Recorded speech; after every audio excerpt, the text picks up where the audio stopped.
大家都知道，師傅預測嘅股票動盪都一一發生啦。一切其實由10月3號後天同通勝簽名會開始啦。師傅嘅預測就如一個飛機師咁樣，因為發現咗前面有不穩定嘅氣流就將會導致咗機身顛簸，發出咗扣上安全帶嘅警告信號。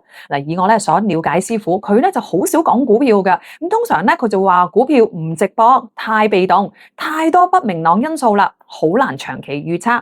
咁師傅嘅計算其實係非常之獨特同埋準確嘅，分別喺一字記之約節目257集、258集同埋259集都有提醒咗粉絲。不如我哋一齊又重溫一下師傅講過啲乜嘢。一字記之約第257集嘅題目就係個宇字八字分享啦。咁今次就要同大家講下關於立冬呢個八字啦。怪唔得你上一集已經提醒咗我哋啦，就係話立冬之後世界都會變得天翻地覆。唔係呢個壬水啊，真係害人不淺。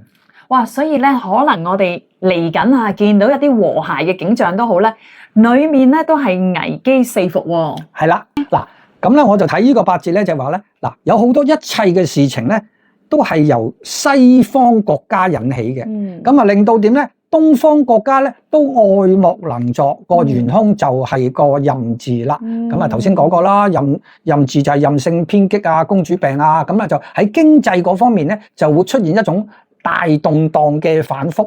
所以奉勸大家就係喺呢段期間，由立冬後最好就係忍手。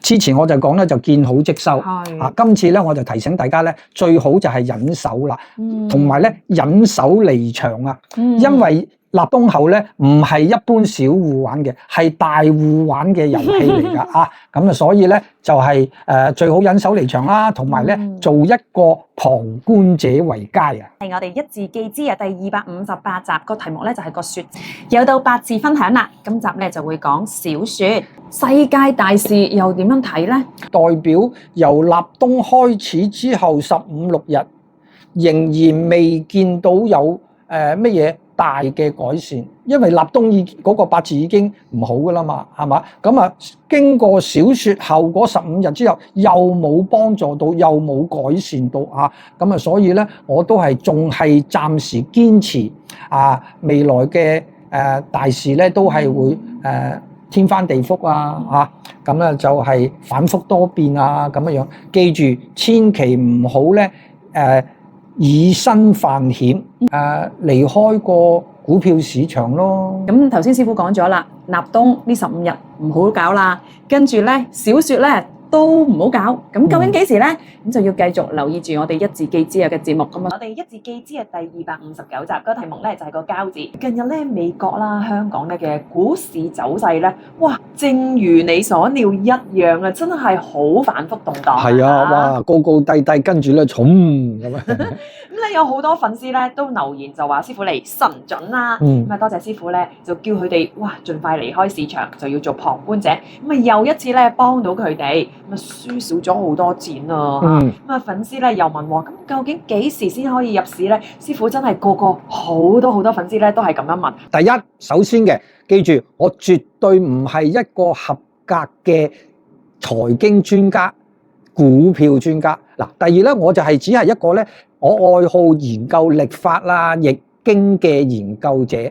咁第三就你問我有冇辦法可以講俾你哋聽幾時係最好嘅入市良機呢？其實我係做唔到嘅，但係我就只可以睇到幾時會出現動盪咯，一動盪咪要小心咯。咁凡事啲嘢都要量力而為，係咪先？尤其是小戶一出現動盪嘅話多數輸錢嘅。點解我會睇到嗰個動盪呢？係因為我曾經講過俾你哋聽，就係話我睇嗰個圖表同你哋睇嗰個圖表唔同嘅。總之我就應承大家咁就係一計算到啲咩嘢我都會喺一字記之約裏邊率先講俾大家聽嘅。跟住就係話，如果你哋真係好想知道關於自己嘅數字文字對自己嘅幫助嘅話隨時約見我當面，我會解釋俾你哋聽嘅。如果大家想跟貼師傅嘅預測，咁就記得唔好錯過每一集嘅一字記之約啦。